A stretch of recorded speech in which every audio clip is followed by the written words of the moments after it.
At my own engagement party, my future father-in-law stood up in front of the entire elite crowd. He pointed right at my dad, a combat veteran, and screamed, "What would a plumber like you know about honor?" They literally threw a $20 bill at my father, like bus money, like a handout. Even more heartbreaking, my fiancée herself called my dad's prize Parker 51 pen junk. Then she grabbed her own blindingly gold Mont Blanc to sign my family's death sentence. All 300 guests were howling with laughter. It was a cruel joke to them, until, under the massive chandelier, that worn-out Parker pen, the one they called junk, flashed 3 cold, sharp lead blinks. It wasn't a signal. It was the firing order. Their $5 billion empire just got hacked. And this collapse, it went deeper than the whole Sterling family tree. The person who directed this unbelievable take, even I was stunned. Here's how it really went down. An $800 pickup truck was ready to take out a $5 billion empire. How is that even possible? Sterling Corp wasn't just a company, it was a fortress. Top-tier lawyers, political ties so deep they could make evidence vanish with one phone call. How could a broke mechanic and his kid possibly flip the table? That was the question I asked myself every night. Ever since my dad, the former chief engineer of Project Genesis, was kicked out of the company he helped build by Marcus Sterling. To make that answer real, I had to be here, right now, in this rented suit, eating every single one of their judgmental stares. They didn't know that every joke, every insult, it was all being recorded. Every single bite. My name is Noah Miller, 28 years old, a junior analyst at Sterling Corp. Today was supposed to be the biggest day of my life. Engaged to Madison Sterling and announcing a historic merger. This Sterling mansion in the Hamptons was breathtakingly fancy, but the thing that truly took my breath away was the way the whole room went silent when my dad drove his beat-up Ford F-150 right through their line of supercars. Then Marcus Sterling stood up, and everything shattered. "What would a plumber like you know about honor?" His words still frozen in the air as that $20 bill landed in my dad's hand. The whole room erupted with laughter. Madison, my supposed fiancée, was laughing too. I always thought I understood people. That night taught me that betrayal has no boundary. After the laughter of 300 people finally died down, a deadly silence took over. Madison walked right up to me, not to comfort me, to deliver the ultimatum. "You have 2 choices," she whispered, her voice like ice. "Sign this prenup and walk away quietly, or ... Her eyes darted toward my father, who was still holding the $20 like a burning piece of coal. "He gets a 10-year vacation at state prison, just for the crime of daring to show up." Marcus Sterling, her father, advanced slowly, like a hawk. He didn't need to yell anymore. The threat was already established. "This isn't a suggestion, Noah," he said, his voice low and full of power. "This is an order. You sign, or I crush both you and your father. A broke mechanic and some no-name financial analyst. No one will ever remember you." He laid the contract down in front of me. Then, with an utterly provocative gesture, he pulled that gleaming gold Mont Blanc, the symbol of absolute power, from his jacket and drove the tip onto the table. Clack. The sound rang out like a starting pistol. "Sign it," he commanded, "with your cheap, pathetic honor." And in that pivotal moment, with all eyes laser-focused on me, I didn't look at the contract. I looked at my father. He stood there, ramrod straight. The resignation was gone from those veteran eyes. They were cold, clear, and he nodded, a tiny, almost imperceptible nod, like a general giving a silent signal to his troops. That's when I understood. All the insults, the $20 bill, the crowd's laughter, that was just the surface. The real maneuver, the thing that actually mattered, had been activated the moment my dad's $800 truck rolled onto the mansion property. I picked up the gold Mont Blanc. It felt artificially heavy. I looked into Madison's eyes one last time, hoping to find a hint of the love we once shared. Just emptiness. "You know," I said, my voice strangely calm, "my father once told me, the truth doesn't need to sparkle. It just needs to exist."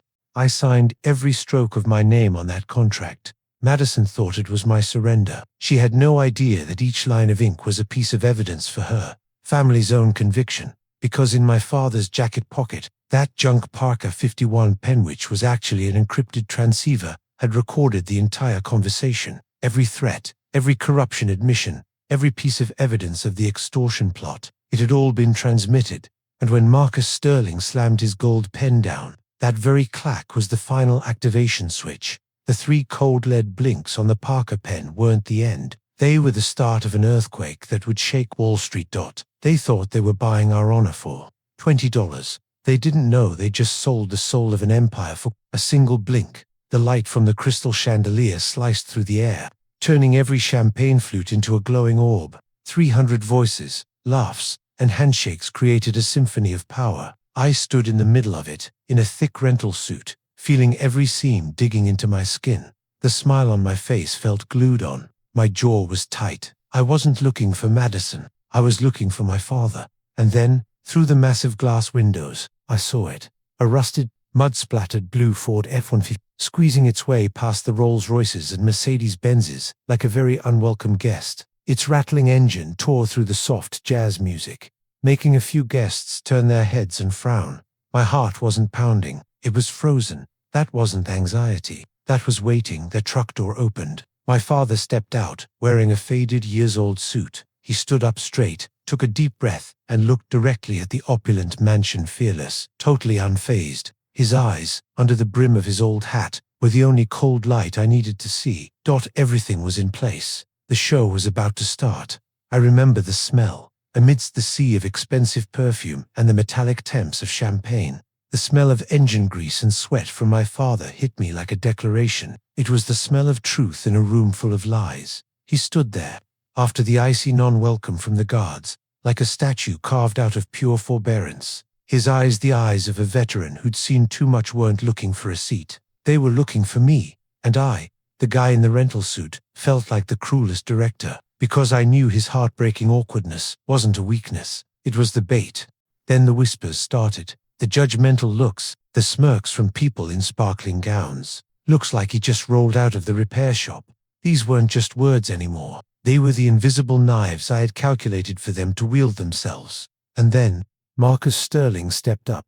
He didn't need a microphone. The sheer contempt in his voice was loud enough to drown out the orchestra. He pointed, not just at a mechanic, but at an entire life, a world he deemed inferior. What would a plumber like you know about honor? That phrase wasn't just an insult anymore. It was the confirmation signal. They took the bait. This entire humiliating spectacle, the 300 laughs, the tossed $20 bill, Madison's betraying look, it all went according to plan. In that moment, I didn't feel rage. I felt a terrifying stillness. My hand didn't clench into a fist. It relaxed, because I knew, in my father's jacket pocket, the thing they called junk was recording every second. Every laugh was a piece of evidence. Every scornful look was a count in the indictment. They thought they were staging a play to punish us. They had no idea they were the unpaid actors in their own destruction. And my father's deadly silence right then, that wasn't humiliation. That was the patience of a hunter, because true honor never has to scream. And then, the play they directed began to unfold exactly to the most humiliating script. He signaled the head of security. Take him to the employee parking lot, and search that truck carefully. Look suspicious. 2 massive guards advanced, demanding my father put his hands up and spread his legs for a metal detector check, right in the courtyard, in front of hundreds of guests. A few people even pulled out their phones to record. For a moment, I thought I felt the blood rush to my face. But no, it was calm flooding in. My chest tightened, not from anger, but from knowing that every single move was being logged. Madison squeezed my arm next to me, her voice cold as ice, whispering in my ear, "Did you tell your dad to dress properly? He looks like he just walked out of a dairy farm." I didn't have to restrain myself anymore. My teeth ground together for a different reason, to keep the plan silent. I stepped forward to hug my father, trying to shield him. Elias smiled at me, a strange light glinting in his eyes. He pulled a classic Parker 51 pen from the inside pocket of his old jacket. The brass barrel was tarnished. "Son, I brought you a wedding gift," he said, his voice warm and deep. "This pen was with me all through my military years. Now it's yours." I reached to take it, but Madison snatched the pen away, turning it over in her hand with a look of pure contempt. "A used $50 pen. How touching," she sneered. She almost dropped it. It hit the marble floor with a cold clack. I quickly bent down to pick it up. My heart wasn't aching anymore. It was ticking like a machine. And as I brought the pen up, the tiny LED under the cap flashed 3 times, very quickly, in a specific rhythm, flash, flash, flash. Activated. Madison snorted, just loud enough for me to hear. Why keep it? It's nothing but expensive scrap. Just like you. The two large guards approached, signaling for Elias to leave the main entrance area. I didn't want to shout anymore. I wanted to observe. Madison gripped my arm tightly, her nails digging into my skin. Dare to move an inch. You know what happens to your father and your job if you do, she hissed, her voice full of menace. I looked at my father. He stood there, calmly enduring, his eyes signaling, be quiet, son, don't ruin it. I had to let them lead him away. That helplessness was now the sharpest weapon. Madison pulled me back. Perfect. You behaved. Now smile. I stood there, under the camera flashes. I wasn't the puppet anymore. I was the puppet master, waiting for the final curtain. The pen in my jacket pocket flashed one last time. That night, I didn't lose my pride. I awakened it, and I found my purpose. But there was one thing no one in that room knew. The old pen didn't just record the truth. It was the key to Genesis. And when that 20-year-old secret was activated, there would be no escape. I walked away from the blinding lights and stepped into the night. The chaos inside me settled, giving way to a cold stillness, the quiet of someone who has set the hook and is waiting for the fish to bite. We got in the truck. As the engine started, I looked in the rearview mirror one last time. The Sterling mansion, with its dazzling lights, looked like a cold jewelry box fading into the distance. A strange feeling washed over me. I smirked. Not a smile. It was a reflex of certainty. Take me back to the motel first, my father, Elias, said calmly from the passenger seat, breaking the silence. Then you go back to the hotel. Don't let them suspect anything. I nodded. My teeth were no longer grinding in rage. They clenched in a silent vow. Now, it was the warrior's silence before battle. I drove fast into the night. In the quiet cab, a cold phrase echoed in my mind, clear as an oath. Go ahead and laugh. Because for every one of your laughs tonight, I will take back an entire empire. At the motel, Elias didn't take me to the room. He led me straight to the Ford F-150. Got to show you what I prepared, he said curtly. He opened the cabin door, and what I saw made me think I'd walked into a spy movie set. 3 computer screens, blinking servers, GPS devices. On the steel wall, a shiny U.S. Department of Defense commendation plaque glowed under the LED light. Engineer Elias Miller, Project Genesis. I turned to him. The question caught in my throat. Elias didn't wait. He pulled out the Parker 51. This isn't a garage. This is the front line, he said, his voice deep and commanding. All traces of the humble mechanic vanished. 20 years ago, Marcus stole Genesis, my brainchild, a security system that could hack any bank and government. Tonight, we take it back. He rotated the pen barrel slightly. This pen doesn't just record audio. It's the final encryption key to unlock the Genesis source archive. When Marcus uses it to sign that $5 billion merger contract tomorrow, he'll personally open the door for the FBI straight into his server. Unstoppable. Undeniable. He built his own prison 20 years ago. And tonight, bang, bang, bang, a frantic, sharp knocking on the door, like gunshots, shattered his words. Miller, open up. Security check. Without a second of hesitation, Elias slammed the cabin door shut, concealing everything. When he opened the door for the guard, he was the humble mechanic again. Emergency plumbing truck, he said evenly, opening the tool-filled truck bed. The guard pointed at a large gas tank. Open it. Elias nodded, turning the valve. A violent hiss of white gas spurted out, making the guards cough, their eyes watering, forcing them to back away quickly. When they were gone, Elias locked the valve. 3 more seconds of full pressure, and their security system would have flagged the power anomaly. He whispered, his voice deadly calm. Too close. Get in. Now. We jumped into the cab. The engine roared. The Ford shot out of the parking lot, melting into the late-night traffic. Once we were safe, Elias finally breathed out. He looked at me, his eyes sharp under the streaking streetlights. Now, you get it, he said. Tomorrow, when the sun comes up, it's over. Either us or his empire. And the key, it's still in your pocket. His gaze went to the Parker pen in my jacket. Suddenly, an urgent sequence of beeps erupted from the computer system. The high-pitched cry of a predator that had caught a scent. Elias glanced at the screen, his fingers already flying across the keyboard. His sentinel sniffed the gas release, rerouting the alert now. The screen flashed a violent red. I held my breath. The whole world condensed into that red light.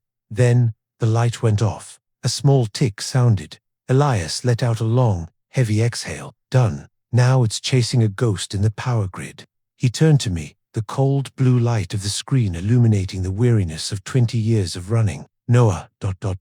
His voice was hoarse. If anything happens, you have to keep going. The plan will execute itself. Remember that. His words weren't a farewell. They were a final order, a transfer of command.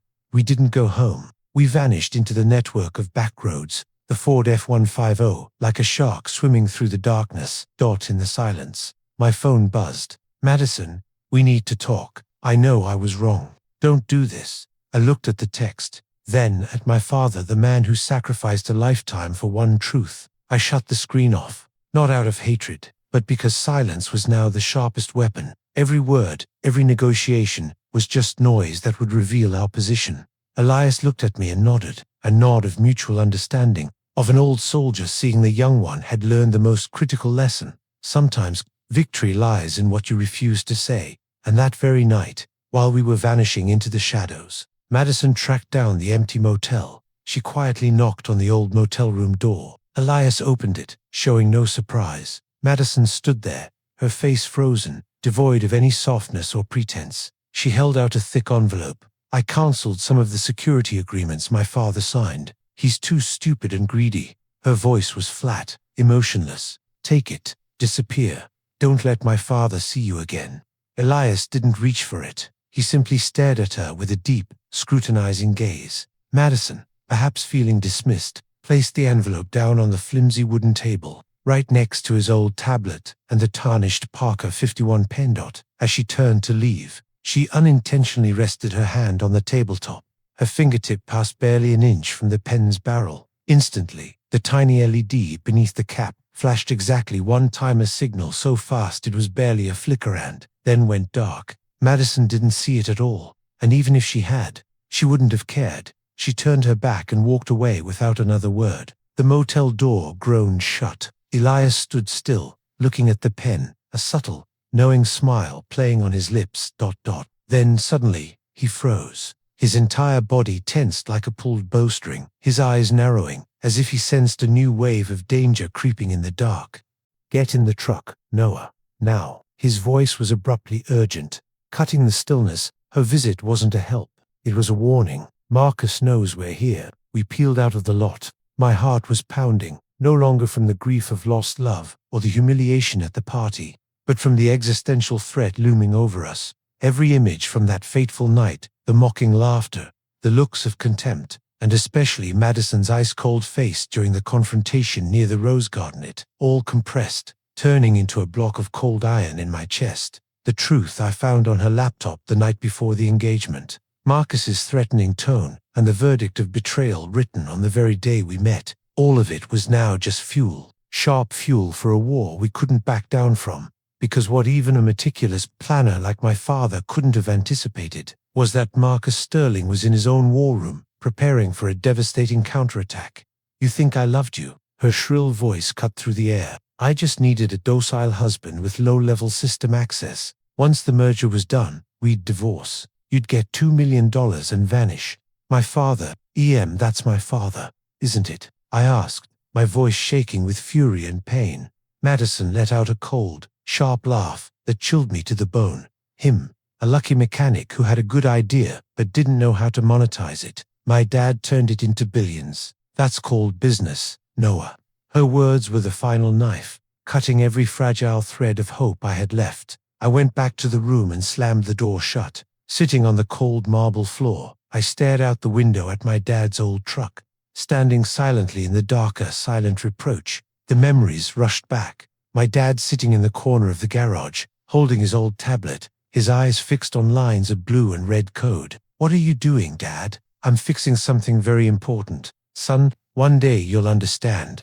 And now, on the table, the Parker 51 pen my father gave me suddenly emitted a small LED light, flashing 7 times in quick succession, like an urgent message. I looked at it, whispering into the night, Dad, what have you done? That flashing light, coupled with the shocking discoveries on Madison's laptop, had shattered my world. Every sweet memory was now twisted by brutal truth. I closed my eyes, and the image of the beach where we first met flooded back, but now it carried the metallic smell of the pen dropping on the marble floor, and the bitter taste of lies, not salt and sun. Her whispered, "When I'm with you, I feel like I can be myself," now rang in my head with a shrill cadence, exactly like her sarcastic tone at the engagement party. I realized that love never existed. It was just a velvet-trapped punch, and now the velvet was ripped, revealing the steel fist inside. I was just a temporary amusement, an innocent tool in their hands. The memory of the first time I visited their Hampton's estate surfaced. The shimmering pool, the perfectly manicured garden all screaming their wealth, and the impassable distance between our two worlds. But back then, I still couldn't have known that these horrors were just the surface. A much scarier truth, a much bigger plan, not just Madison's, but my own father's, was still waiting for me ahead. I wore my best suit, but I still felt out of place among their priceless furniture. Marcus Sterling greeted me with a cold handshake, then pulled Madison aside to whisper something. After dinner, he called me out onto the balcony, his voice dripping with contempt. "What exactly do you think you can offer my daughter? Madison deserves someone far richer. You are temporary." He pointed at me as if I were a low-level employee. I swallowed my pride and stayed calm, but his words cut deep. From then on, every meeting was the same. My daughter needs a man with status, not someone covered in old garage dust.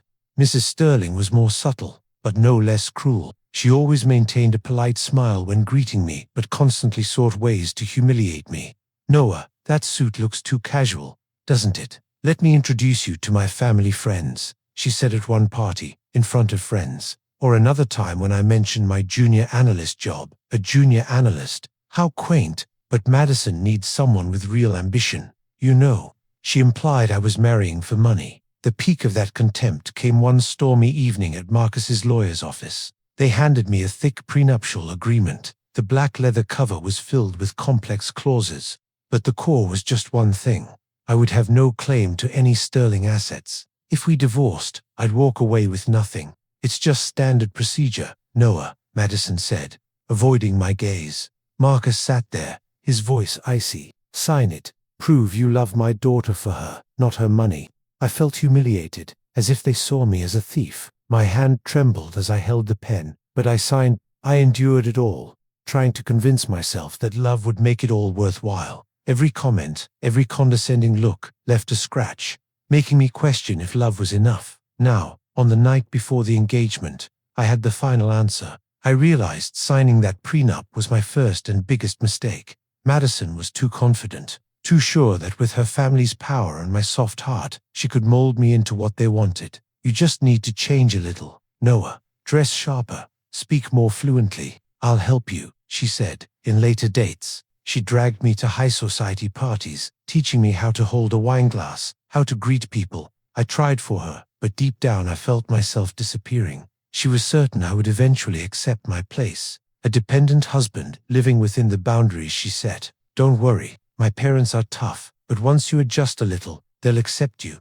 She smiled and hugged me, but it was that arrogance, that blind confidence, that helped turn today's engagement into a disaster. She never imagined I had a limit, that my father was untouchable. Now driving on these familiar roads, I wonder, does she regret it, or is she just angry about the public humiliation? Behind the wheel, even with a heavy heart, I felt no regret. I knew I had done the right thing, the thing a decent man could never back down from. Canceling the engagement meant losing a life of wealth, but keeping my self-respect and love for my father. That was what truly mattered.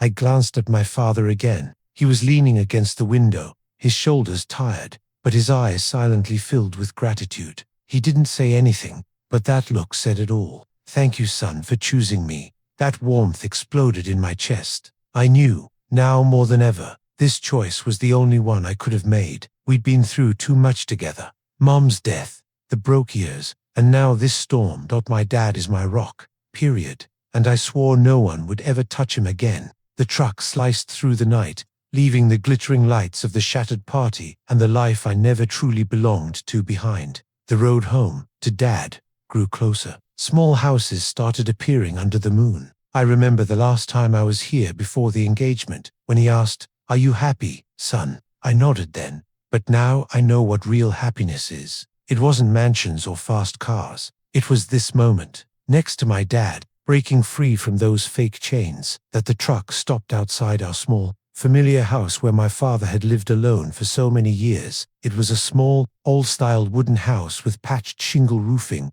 a faded white picket fence, and a neat vegetable garden out back. Warm, yellow light spilled from the windows, welcoming us like a hug. I shut the engine off and stepped out. The cool night air rushed in, smelling of damp soil and dead leaves. My father walked beside me, his steps slower than usual, as if the storm from the engagement was still clinging to him. We walked into the house without a word. The wooden door creaked in the silence. Inside, everything was exactly as it had always been. The wooden floor carefully polished over the years, the worn sofa with scratches from my childhood, and the fireplace in the corner was glowing red. The logs cracked and hissed, a comforting whisper.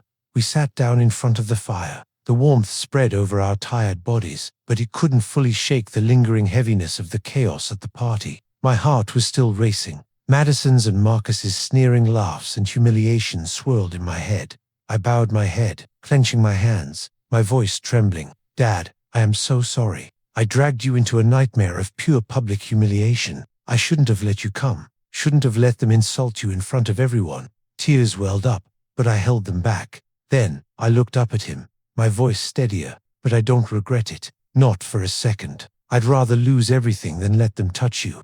My father looked at me, his old eyes gleaming in the flickering firelight. He put his hand, thin but strong as rebar, on my shoulder. His voice was low and warm, filled with a pride rarely spoken aloud. Son, I know why you did it, and I'm damn proud of you. Among all those people, you stood up for me, for what's right. Not everyone gives up their future to protect a simple old man like me, but you did. You proved you are a real man. He squeezed my shoulder harder, a gentle smile on his face. But behind that kindness, I saw something else in his eyes, a quiet depth, as if he had hidden a secret for too long, waiting for this exact moment to reveal it. Then, unexpectedly, he let out a long breath, as if releasing a burden carried for decades. He looked straight into my eyes, suddenly deadly serious. Now, son, he said, his voice no longer the mechanics, but the general's, readying for the final battle. I showed you the weapon. I showed you the enemy. And you showed me the heart of a trustworthy teammate. He leaned forward, the firelight reflecting in his sharp, cold eyes. With his right hand, he pulled a small, cold key from his inner pocket.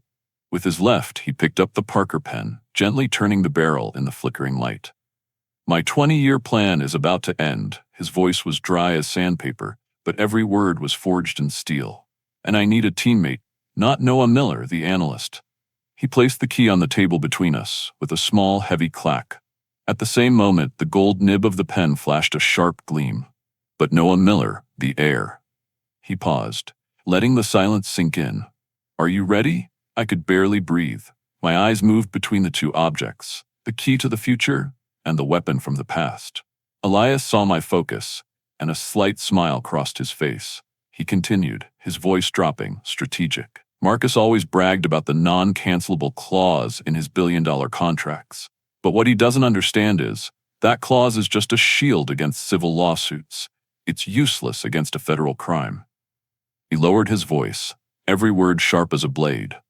This pen, Noah, it's not the weapon. It's the switch. The switch to activate the failsafe protocol. The thing I embedded into the Genesis 1.0 source code 20 years ago, on the last night I was foolish enough to trust Marcus. He lifted the pen, his gaze seemingly penetrating the old brass casing. Inside is a tiny chip, the physical key to unlock the encrypted archive of the failsafe protocol.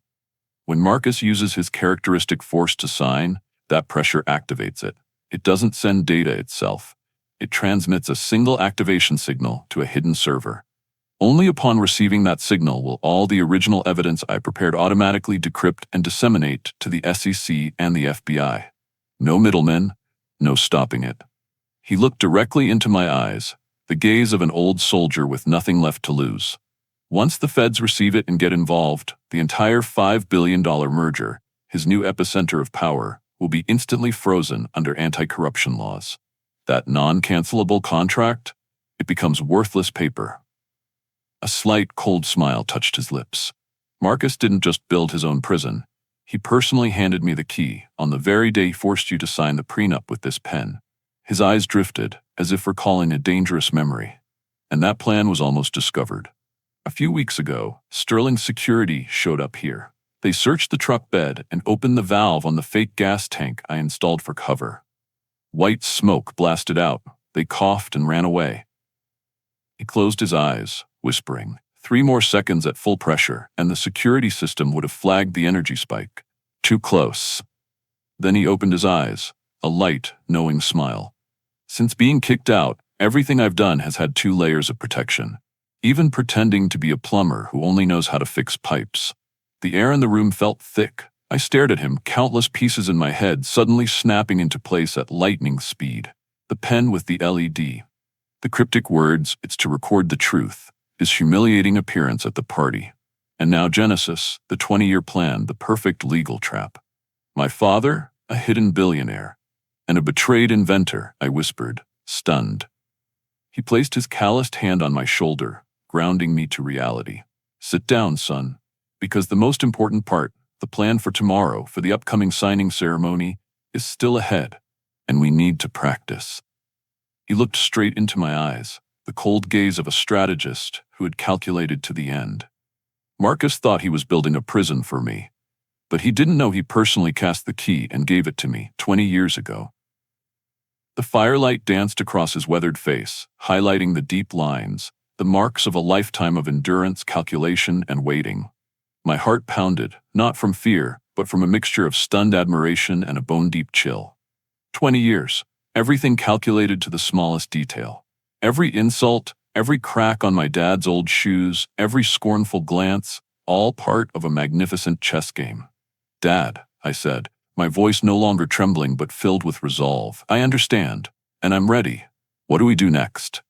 A rare smile spread across his face, the smile of a general. "We plan for tomorrow. But before that," he slowly pulled something from his inner pocket, a small, cold key tied to a battered leather-bound notebook, covered in scribbled numbers and symbols. "This is Miller Holdings, Noah, a hidden $1 billion, built from the last of the capital your mother left behind." He looked at me, his gaze profound. "I hid this from you so you could grow up on your own 2 feet, unspoiled by money. I didn't want to lose you to the corruption I'd seen too much of." He lowered his voice, the sound deep, like an echo from the past. "And for your safety, Marcus stops at nothing. If he knew you were the only son of Genesis' creator, poverty was the best shield. It made him despise you, and it made you invisible." His calloused finger pointed to a line in the notebook. "Acquire Sterling Corp. 34% goal. Now it's yours," he said, his voice warm but carrying the weight of an oath. "The financial weapon to complete the takeover. You've proven you're worthy, not by money, but by your courage and clean heart today." I clenched the key, the cold metal feeling like a promise forged in steel pressing into my palm.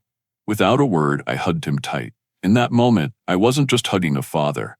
I was embracing a legacy of silent sacrifice and a 20-year war. That night, my world changed forever. The days that followed, my dad's small house became the nerve center of a silent operation. Under Elias's sharp command, Miller Holdings LLC, an entity hidden behind multiple complex shell corporations, began to move. Money from the secret accounts my father had built over decades flowed into the market like unseen streams, invisible yet potent. The hunt proceeded in absolute silence. Little by little, we acquired Sterling Corp shares from quiet, disgruntled shareholders like a patient python slowly tightening its grip in the dark. Simultaneously, a discreet team of specialists was mobilized, digging deep into the corporation's complex data systems. The evidence they unearthed gave me the chills. A tangled web of slush funds, lavish vacations paid for by company money, and notably, regular periodic transfers to an account belonging to a young woman who was not Marcus's wife. "This is undeniable proof," I whispered to my father, my hands trembling over the screen crammed with data. He nodded, his eyes cold as tempered steel. "Now it's time to drop the first shoe. Let them lead themselves into collapse." As a now hidden major shareholder, we formally demanded a comprehensive, independent audit of Sterling Corp. That was the first death knell. And the world started shaking. When rumors of the investigation and the accusations leaked, The media swarmed like angry bees. From the Wall Street Journal to Bloomberg and CNBC, all simultaneously ran sensational headlines. Sterling Corp faces largest financial scandal in history. The corporation's former reputation collapsed overnight. Major partners called to cancel contracts, clients withdrew, and employees panicked. I watched every development across multiple screens, my heart racing with every shockwave. "They're panicking, Dad." The Sterling family reacted with furious rage. Marcus held an emergency press conference, his face beet red, slamming his hand on the table and yelling about a smear campaign. He hired a top-tier team of lawyers and private investigators to hunt the mastermind. Tristan, Madison's reckless younger brother, ranted on social media, only to be met with ridicule. All their attempts at damage control were useless. When the auditors released their preliminary report, the dirty expenses were exposed in plain sight to the furious shareholders. "That's our money," they roared during the General Assembly meeting. Sterling Corp stock plummeted non-stop. And in that panic, we, Miller Holdings, silently acquired every broken piece. The stock price slid from $50 to $30, then $20. When it hit rock bottom at $15, we formally issued a rescue buyout offer. Small shareholders in their panic sold off, gradually handing control over to us, unaware they were walking into a bigger plan. "They are marching into the trap themselves," my father whispered, his eyes blazing with the fire of an old warrior who had waited too long. "But the serpent's heart, Noah, hasn't stopped beating yet. Marcus will counterattack, and that's when the trap closes completely." To save face, Marcus Sterling was forced to accelerate the $5 billion merger, his final plan to patch up all the holes. What he didn't know was that the European partner behind that deal was our Miller Holdings. The signing day arrived. It wasn't a silent meeting. It was a lavish, globally televised signing ceremony symbolizing Sterling's resurrection. The Hampton's mansion once again blazed with light, but this time it was mourning its own demise. We drove there. The salty sea wind blew through the window. My heart hammered, my hands gripping the steering wheel. I glanced at Dad. He sat up straight, silent, his face calm as still water, but his eyes gleaming with steel resolve. All 20 years of waiting were compressed into the moment about to unfold. In the ballroom, Marcus Sterling stood on the stage, before a massive American flag declaring to hundreds of cameras, "This $5 billion merger is secured by a non-cancelable clause, on par with the U.S. Department of Justice. No civil lawsuit, no government, no one can touch it. This is Sterling Corp's impenetrable fortress." As Madison's soon-to-be ex-fiancée, I had a place on stage. From my pocket, I pulled out the small wooden box holding the Parker pen, taking the final steps toward him. I opened the box. The moment the nib emerged from the velvet, a piercing warning beep rang out from the sound system, tearing through the silence and making the entire room jump. On the large screen, a bright red message appeared. "Sentinel alert. Unidentified electronic signal detected." Marcus frowned, his eyes sharp as knives darting from the pen to me.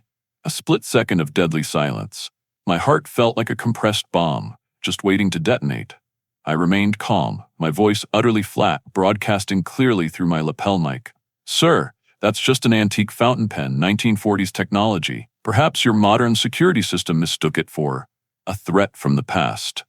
I smirked, a small, cold, knowing smile.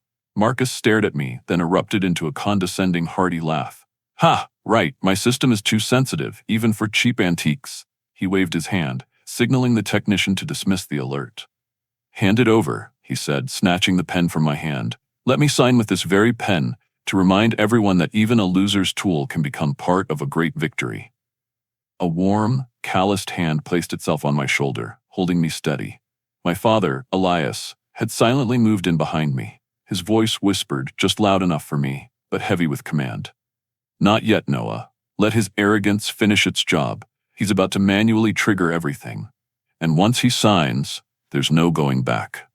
In that moment, all the fury, humiliation, and desire for revenge within me suddenly settled, giving way to something clearer and colder. I understood. This wasn't about revenge anymore. This was about justice. And justice, once activated, would be like a machine started, unstoppable, irreversible. I looked to Elias. He gave a slight nod. His eyes were cold steel. In his hand, the old Parker 51 pen was uncapped. It was no longer just for recording the truth. Now it was a sophisticated encryption machine, the key to the failsafe protocol that had slept for 20 years in the core of the Sterling system. Everything was preset, waiting only for one touch, the touch of arrogance. The entire hall waited in silence. Marcus picked up the pen, the nib gleaming under the lights. I stood there, my heart pounding, but my face calm. From the corner, my father, Elias, met my gaze for a second. He gave a faint nod, so subtle only I would notice. That was the signal. Everything was ready. Marcus took a deep breath, the final moment of hubris before everything collapsed. Then he pressed the nib down hard onto his signature line. A dry click sounded, not from the paper, but a sharp electronic sound from the hall's own sound system. Immediately the world seemed to freeze. All the massive screens simultaneously went dark, then flared red. Across the red background, white text scrolled. Secure connection established, transmitting evidence package. Marcus jolted, his eyes glued to the screen.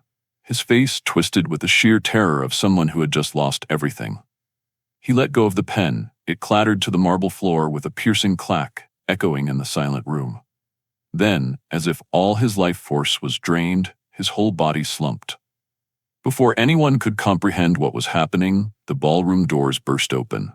6 FBI agents in black suits, walking with decisive purpose, stormed in and headed straight for the stage like an arrow. The lead agent's voice cut through the deadly silence. "Marcus Sterling, you are under arrest on charges of intellectual property theft, securities fraud, money laundering, and tax evasion. You have the right to remain silent." And right in that chaotic moment, a figure emerged from the backstage door.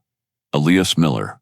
Gone were the old suit and scuffed shoes. He wore a perfectly tailored black suit, a deep red tie like a fresh wound, his posture straight, the imposing dignity of a general. He walked to the abandoned microphone, his eyes piercing through the struggling Marcus, who was now restrained by 2 agents. His voice was low, warm, and resonated through the shock-silent hall. "Marcus, you once said a soldier couldn't run a company." He paused, a long 2.5-second silence that made the entire room hold its breath, waiting. "Watch me." Just those 2 words. The entire hall erupted into indescribable chaos. Screaming, the crash of chairs, phones ringing incessantly like madness. Marcus shrieked, struggling to deny everything. Madison cried hysterically. Tristan, her arrogant brother, was wrestled to the floor by security. But for me, Noah, all the chaotic sounds suddenly became distant, blurred, like an echo from another world that I had just stepped out of. A sense of ultimate satisfaction, not the petty emotion of revenge, but the deep tranquility of witnessing justice finally served, surged through me, then settled into a strange calmness. I looked straight into Marcus's eyes, watching him completely collapse amid the crowd, and knew my time had come. I stepped up to the microphone my father had just left. The harsh stage lights shone directly on my face, but I didn't flinch. I took a deep breath, feeling the silence gradually overwhelm all the noise in the room. As of this moment, my voice rang out, clear and steady, overpowering the last remnants of noise. Controlling interest of Sterling Corp., under the name of Miller Holdings LLC, has been legally transferred. I briefly presented how our anonymous investment fund had quietly acquired shares, how we detected and prevented the internal collapse, and the transparent recovery plan ahead. Many shareholders present, horrified and furious, stood up and applauded, nodding in agreement. One even yelled out support. Dozens of camera lenses zoomed in, capturing the entire historic moment. Just then, Madison Sterling, her face ashen, lunged through the chaotic crowd. She stumbled, crawling to my feet, wrapping her arms around my legs, sobbing hysterically. "Noah, forgive me. I really did love you. It was all my father forcing me." I looked down at the girl I once thought I loved, my heart utterly calm. My face was completely devoid of emotion. I gently but firmly pulled my foot from her grasp. I leaned down, close enough for only her to hear, my voice like ice. "You laughed when my father was called a plumber. Now you're kneeling here. Do you see how expensive that laugh was?" She froze, her tears stopping in shock. I straightened up, my voice calm, colder than the FBI siren, loud enough for those nearby to hear. "Your love was like that prenup, Madison. Beautiful on the outside, but full of deadly clauses inside. You had your chance to choose. You signed it. Now live with it." Marcus, his face now purple with rage and desperation, raised his cuffed hands and pointed straight at me. His voice shrill. "You manipulated everything. You destroyed my company. This is a crime." I merely smirked, a cold smile, and nodded to my assistant. Immediately, the gigantic screen displayed the final, irrefutable pieces of evidence. The slush fund receipts, the periodic transfers to a young woman who wasn't his wife, the email chains instructing fraud, highlighted with his name clearly printed. "This is what you did, Marcus," I said, my voice calm but every word carrying immense weight. "I didn't destroy anything. The non-cancelable clause you just signed with my father's pen automatically voided itself in the face of federal crime. You signed your own conviction." Marcus roared, his voice filled with fury and disbelief. "You think you won? I prepared for everything. All the evidence was encrypted last night. You have nothing." From behind, Elias stepped up. His voice was calm, cold as a knife cutting through the chaotic air. "Your encryption is only good against people who don't know how the technology works, Marcus." He stopped in front of his old enemy, his eyes cold steel, looking through his frenzy. "I used Genesis 2.0, the perfected version of the very thing you stole 20 years ago. You lived 20 years off my technology, and now my technology is sending you to prison." Elias leaned forward, speaking clearly and slowly, loud enough for every mic in the room to catch, as a final declaration. "Welcome to the future, Marcus." The words rang out like a final period. Marcus completely collapsed. The FBI agents swiftly escorted him out of the hall. The door slammed shut behind Marcus. A moment of deadly silence enveloped the hall. All eyes turned toward my father and me. In that quietude, I looked down at the floor. The Parker pen Marcus had dropped lay there, silent like an artifact that just fulfilled its mission. A feeling of lightness, coldness, and emptiness spread through me. No more rage. No more desire for revenge.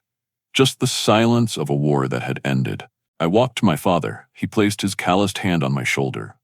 No words, just a powerful squeeze. Everything had been said in that moment of silent victory. 1 month later, my new office on the 60th floor of Sterling Corp was flooded with golden sunset light, staining the glass panes red. The door opened and Madison walked in, her slim figure in a simple dress, no jewelry, her face showing clear exhaustion and a strange tranquility. She held a thin envelope. "I didn't come to ask for forgiveness," she said, her voice hoarse as sandpaper. "Just to return this." She placed the envelope on the desk. Inside, the engagement ring sparkled lonely. I nodded, not taking it. "Where are you going?" "Far away, to find myself, before my old self completely disappears." She looked at me, her eyes clear and complex, part regret, part relief, and a flash of never-before-seen freedom. "Thank you, Noah, for showing me what real honor is, the thing my father traded his soul for and then lost." She turned, walked to the door, and stopped, not looking back. "You know what? That moment on the beach that year? In that moment, both you and I were real. That was the last time I felt like I was living, not acting." The door closed softly. The room became strangely quiet. I looked at the engagement ring sparkling lonely on the desk. No rage, no regret. I just looked at it with the eyes of someone observing a bygone phenomenon, an artifact from an old world. "You had your chance to choose, Madison." I whispered into the empty air, my voice calm, colder than the FBI siren that day. "When my father was called plumber, you laughed. When I tried to protect my family's honor, you called me stupid. Now you have to live with that choice." The silence enveloped me. I turned back to my desk, a habit to fill the void. A small headline on the computer screen caught my eye. "Tristan Sterling, former head of Entertainment Division, arrested on charges of substance abuse and illegal weapons possession following a wild party."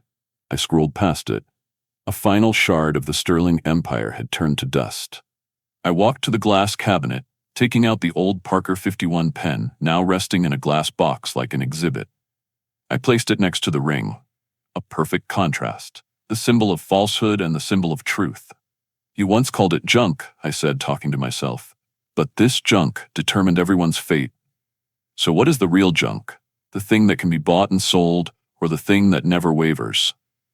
I gently pushed both items into a drawer, along with the old files. A chapter was closed.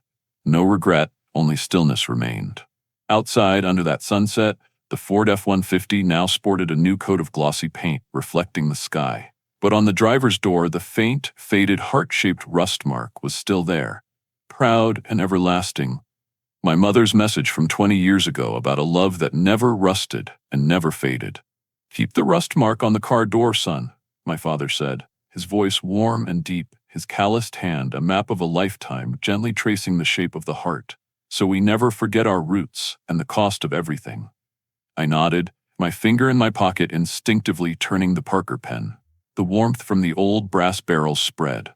It was no longer a weapon. It wasn't just a promise either. It was a living testament that sometimes the strongest weapon isn't loud or flashy. It lies in the silent patience of a mechanic and the indomitable heart of a son who cherishes honor, the one asset no one can steal and no one can price. They threw $20 to price a veteran's honor. They were wrong. The pen they called junk just blinked, and a $5 billion empire began to fall. If you believe no father deserves to be humiliated, and that the underdog can still defeat the strongest with intellect, subscribe now. Your action doesn't just support us, it's an oath that justice and honor still matter in this world. The next story will make you believe in karma. After everything, do you think Noah delivered justice, or simply the most sophisticated revenge? Let me know your answer.